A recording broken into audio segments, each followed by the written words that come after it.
Good afternoon, fellow adventurers. Welcome to John's Dungeon Corner live here at the Collective in Altamont Springs, Florida, where it is a beautiful 92 degrees. Woo-hoo-hoo. It's a little hot out there. But all right, here we are again on a Friday. So before I really kick off the show, I want to remind everybody, tomorrow is Free Comic Book Day. You got to come in. Tons of free comic books, all kinds of good stuff going on all day. That's tomorrow, Saturday the 7th. All right, so make your way down to Collective for Free Comic Book Day. It's going to be a fun day, a lot of good stuff going on. Also, don't forget, write down in your calendars, put it on your Google Calendar, put it on the wall, put it on your refrigerator. June 4th, Saturday, game day at the Collective. Oh, it's going to be a fun-filled day. Lots of folks will be out here, including myself. Dungeon Corner will be John's Dungeon Corner will have a table set up to talk about all things Dungeons and Dragons. We will have artists. We will have other games, Pokemon and Magic and board games, and just all BattleTech will be out. You got to come and see these guys. It's going to be a lot of day. A lot of games will be out and about to show, to talk about, to answer your questions. Anything you ever wanted to know, that's a good day to come out and find out about it. Like I said, Saturday, June 4th, mark it on your calendars. It's the game day. DC, how are you? Good to see you. Welcome to the show. Hey, so, all right. Now I've reminded you about Free Comic Book Day tomorrow and about the June 4th game day. Let's talk about some Dungeons and Dragons. So the question that was put to me this last week was an interesting one because I talked about it, but I'd only kind of briefly talked about, kind of associated the two.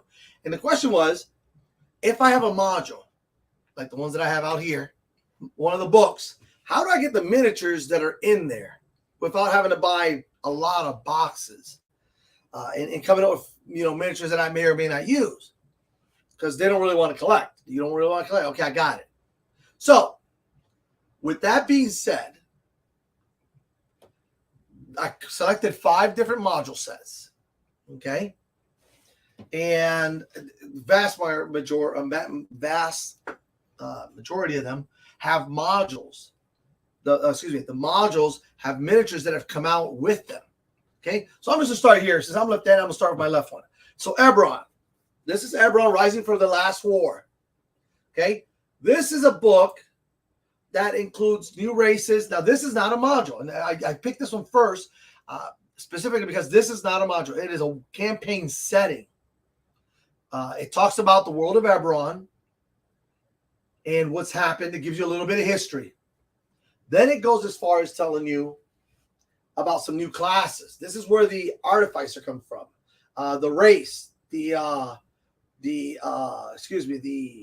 Warforge.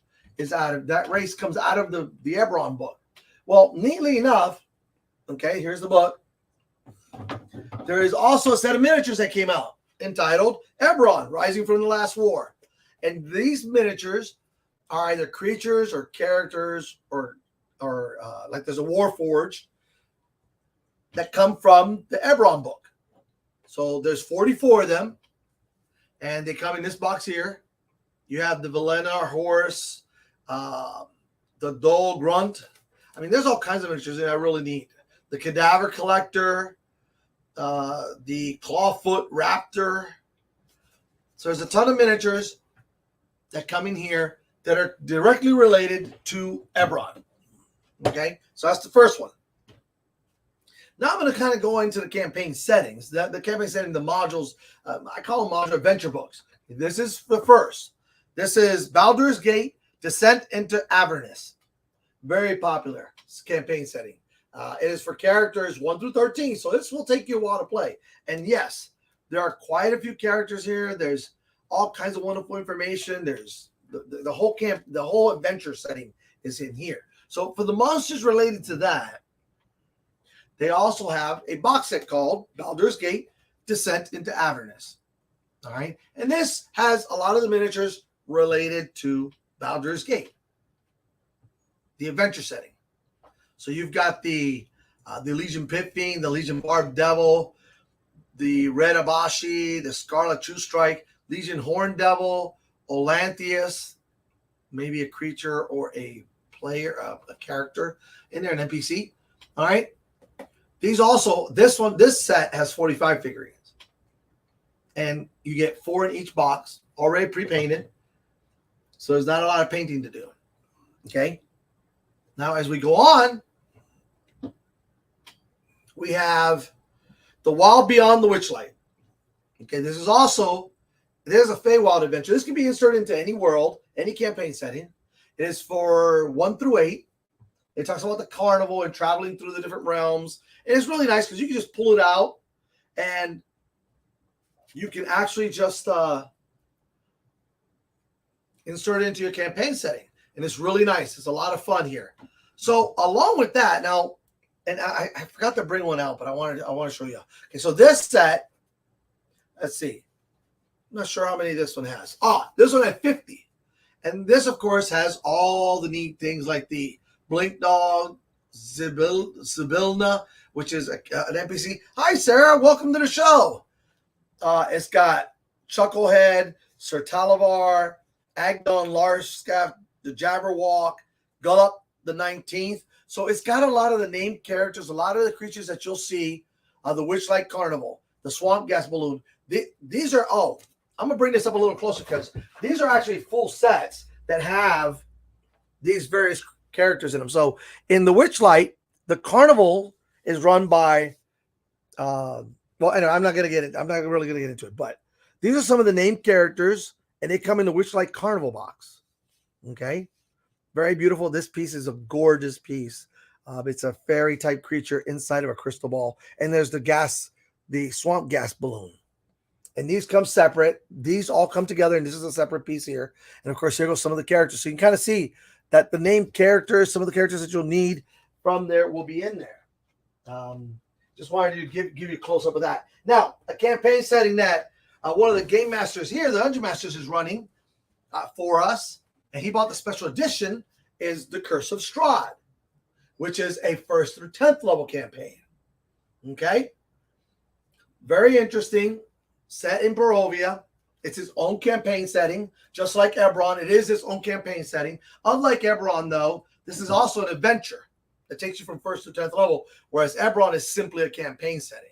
Now, the wonderful thing is, they also came out with Von Richten's Guide to Ravenloft, which is basically a lot of the characters and miniatures that you will see and if you want to have for that set are out. So you've got Isolde, and I will tell you that she is one of the Carnival Master. She's very interesting in that she is a paladin, a lawful evil with a lawful evil holy avengers. Very interesting, the story. You can read it in there. Dalahan and Nightmare. So the Dalahan and Nightmare. You've got Alanic Ray, a Death Knight, a Nosferatu, the Zombie Clot. So there's some amazing miniatures also in here that all relate to the Ravenloft campaign. Okay, which is really nice because, well, let me finish before I get on another tangent. And then, of course, Icewind Dale, Rim of the Frost Maiden. This is a campaign setting, actually it's in the Forgotten Realms setting, but it's for an adventure setting for characters 1 through 11. All right. It, as the 4 before it, also has its own Icons of the Realm Snowbound. And these are some of the creatures that you will see in there that you can also get, which relate to the campaign. You've got the Snow Golem, the Goblin Battle Wagon, the Awakened Tree, the Warforged Titan, Galvin Magan, Nolfang of Yenalgu. So, and that's the set there. Okay, so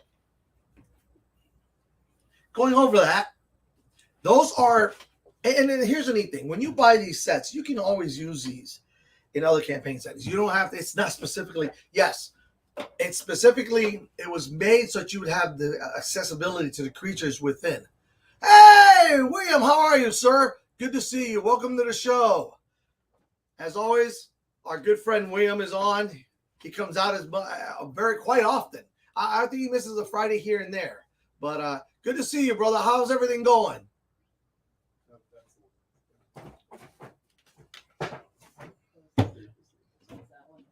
What you got there? All right. We're talking about miniatures and the campaign settings. Oh, no, you've been sick. Sorry to hear that. That's never any fun. It always slows you down. But not for long. Because we are healthy, wealthy, and wise. We're talking about miniatures and the campaign settings they come from. So, how neat that is. Now, going along, so like I said, these sets come out and they have monsters specific to the campaigns, which is really nice because you can get those named NPCs, you can get those really cool boss monsters and that. But on top of that, you have miniatures that you can use in any one of your other games, which is really nice. And you build up a collection. And I know a lot of people, the person doesn't really want to collect miniatures, but it's nice to have because eventually when you run out, when this runs out and you get to characters like in this instance to 8th level in the Witchlight, then what? Well, if you want to keep going, you'll have a menagerie, a stable of monsters that you can use for other campaigns or to start a whole different campaign. And so the monsters are not really being collected, although there are people who do that. I have many, many monsters. I'd say easily into the thousands. But they are also can be used for other campaigns and other games. Now, talking about that, and that's something that I mentioned to them that I always like mentioning, is that there are also sets that you can get. And I'm only going to deal with the D&D sets today because, you know, you've seen all the other sets that I've talked about and I like also. But I wanted to specifically talk about everything here because I want to kind of stay in the same theme. All these, the wonderful part about all these is they come pre-painted. You don't have to try to match the paint job to what's in the book. Literally, the character that's in the book is represented in full color with its miniature, respective miniature. And that's what's wonderful about that, okay? It's something that's just simply amazing. I love it. I think it's great. With that being said, I picked out, of course, my favorite three: the goblins, kobolds, and the orcs, okay? These are the staple of Dungeons and Dragons. You can always use them in any adventure, and there's a lot of adventures that have them. You won't see a lot of if one of these adventures calls for kobolds and orcs and goblins, you probably won't see them unless they're a named character or someone important in it, because there are so many orcs. Orcs come in every color, and they're warriors, they're shamans, they're witch doctors. They're same thing with the goblins, and there's the dragon priest, the dragonworm priest, the goblin Darkblade. So on and so forth. I mean, there's so many different types. And I love these sets here. And I own all three and several of some of them. Simply because, okay, so take this one, for instance. This has 8 kobolds in it. Already painted up, ready to go. You've got some warriors. You've got 2 winged. One's a winged, with the worm priest, a winged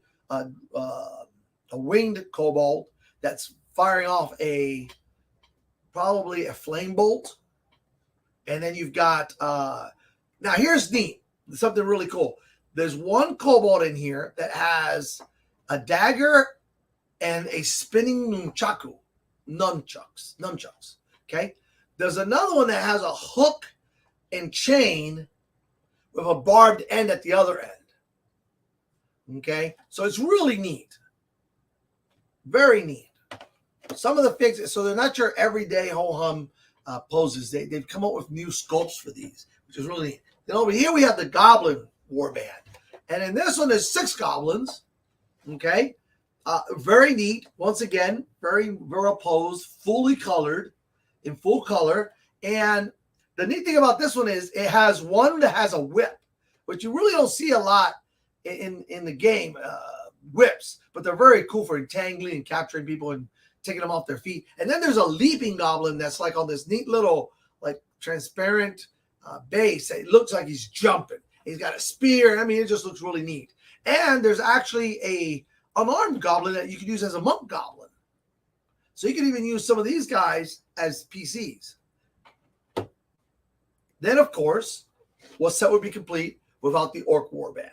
And the Orc Warband has 8 in it. And they come, there's even one that looks like a zombie orc right here. His whole right side is just like all bulbous and stuff. Oh my gosh, it's so crazy. There's one in here that looks just like the Orog, the blue Orog in the monster manual right here.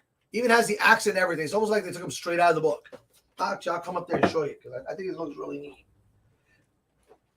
Pretty much straight out the book. There he is right here. Right there. All right. And here's the other one that I said was look kind of bulbous right here.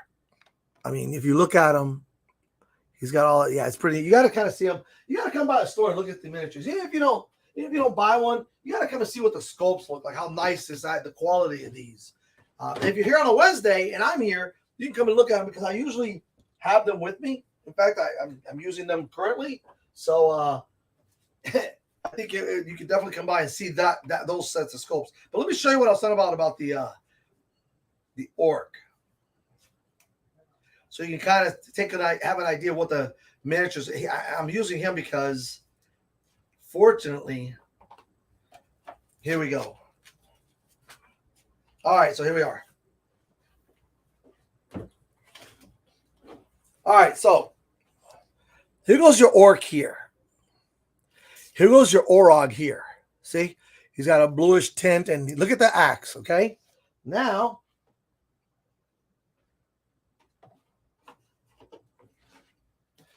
take a look at the miniature. I'll put it over here so we can compare them. Here's the miniature.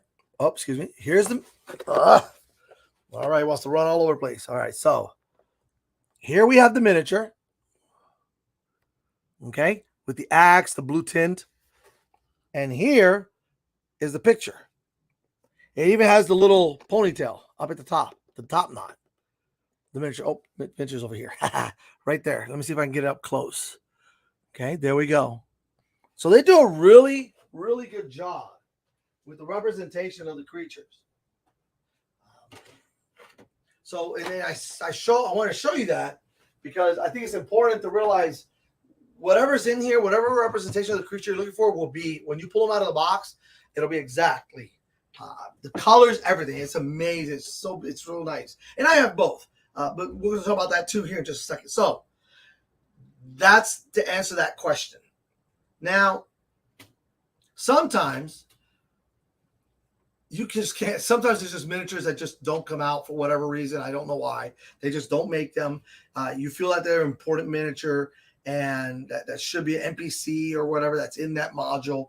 Doesn't come out. You can always go get something to represent it. Okay. I like to use I ran the Queen. Oh, excuse me. Oh my gosh. The Tiamat, the 2 Tiamat, the dragon, the Tyranny of Dragons in that. That's what the set of miniatures is called. And there's certain characters that just didn't come out for whatever reason. I mean, there's so many of them, but they just didn't come out. You'll find that some of the named human characters, like the sergeant at arms or the captain of the watch, the mayor, certain characters are just not part of the set, and some are. But you can always go out and find a miniature that's like it. There's a lot of miniatures out there, whether painted or unpainted. I'm going to get into that just a second, but here we go. Here goes a couple of miniatures. They come fully painted. Okay. They're the icons of the realms. Now, this one in particular is a human male cleric. Here we have an elf druid, a female elf druid. Okay. Fully painted. Like I said, they all come fully painted. This is a female tiefling sorcerer. And some of this, and now the miniatures, if they have some of them that have magic attached to them, come with this really swirly or some kind of effect in translucent color. And it's gorgeous. It's really nice. You got to come and see the miniatures to really do them justice. I'm just going to talk about them and kind of stick them up in front of the camera. But to look at them, you really got to come and see the detail that goes into them, how nice the color is, and how well the miniature is made. So on the other spectrum, Jason, how are you? Welcome to the show, bud. Nah, it's all good, brother. I'm just glad you made it. I know today's kind of a rough day for a lot of people, so they're just kind of popping in, popping out, or not popping in at all. But so this is some skeletons, and I just bring the skeletons because, hey, skeletons are cool. These are pre-primered. Now, these are the WizKids, Nolzur's Marvelous Miniatures. These are skeletons. They all come pre-primed, so you don't have to worry about priming them. You can go straight to painting them, and those are really nice. There's 2 skeletons in here. Here is the Dragonborn Paladin. Once again, unpainted. All right, but the wonderful thing, once again, it's pre-primered. It's primed and ready to go. So these are really nice. And then here, the HD minis, this is a deep cuts from Pathfinder. These are bugbears. So you've got a bugbear like shaman, witch doctor type person, and then one with a big old razor sword. Once again, pre-primered. You don't have to primer them. You just go straight to painting.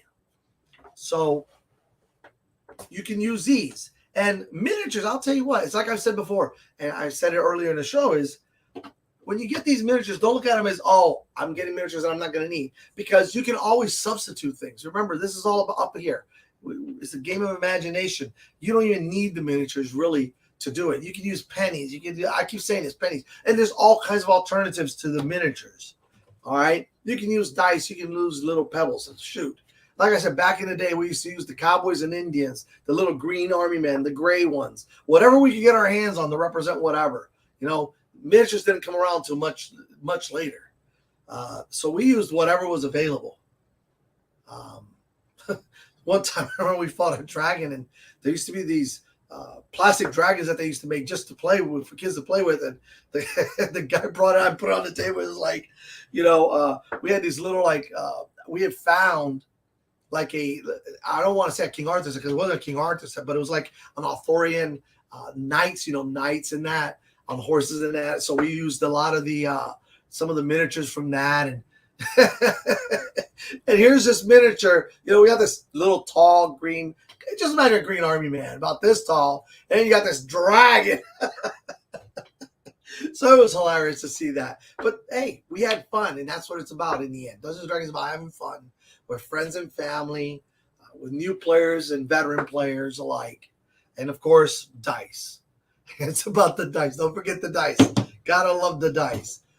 So anyway, that one, I'm gonna pretty much wrap up the show there because I wanted to answer that. I know that was a lot to throw out there, but I really like, now I like the way they've done this, where they come out with a book and they try to come out with the miniatures, so you don't have to run around trying to represent, certain characters, and especially something as unique as the Witchlight, which has a lot of unique characters and non-player characters, NPCs especially. It's amazing because you can actually get the exact, what you see in the book is what you see in getting the miniature. With Ravenloft, it's the same way. A lot of the named characters, you get them and you're like, wow, this is cool. I have this guy. And I was fortunate because I was one of the first 3 people to buy a brick. And I said it on my show. Brendan got 3 of the Strahd miniatures. Only 3, because he bought so much of the bricks. He was able to get 3. And instead of selling them, which he could have sold them for a nice chunk of change, because they're a very rare figure, he gave them out to the first 3 people who bought a brick. And of course, I bought one. Someone had already bought one before me. So I bought one of the 3. There were only 3. And I bought one of the bricks, and I got my special edition. Now, I believe there is a Strahd von Zarovich in here. And actually, he's come out in another set also, but which I have also. I have one of those figs. But it was nice having that special edition. It was really nice. Okay, so I bought the brick, and I got the miniature. Because that's really neat. A lot of stores didn't do that. A lot of stores sold the Strahd von Zarovich special edition miniature. Sold it. Okay. But just remember, Collective is a great community. I can't say it enough. These guys are fantastic. Anything you need. It's not just Dungeons and Dragons. They have comic books, board games, a bunch of role-playing games, miniature war games, dice, miniatures, accessories, for just about anything and everything. So I think they're pretty much a very, very well-rounded store, and the staff is great. All right. I think that brings me to the end. Let me remind you one last time. Tomorrow is Free Comic Book Day. May 7th, Saturday here at the Collective, Free Comic Book Day. And Saturday, June 4th. Write this down. Game Day here at the Collective in Altamont Springs, Florida. All right, where it's nice and sunny because we're going into summer. Oh, yeah. So, thank you all for joining me. I appreciate the love. Once again, may all your ventures be successful, and may the road always rise up to meet your feet. It's John from John's Dungeon Corner at the Collective, signing off. I will see you next Friday. If I don't see you,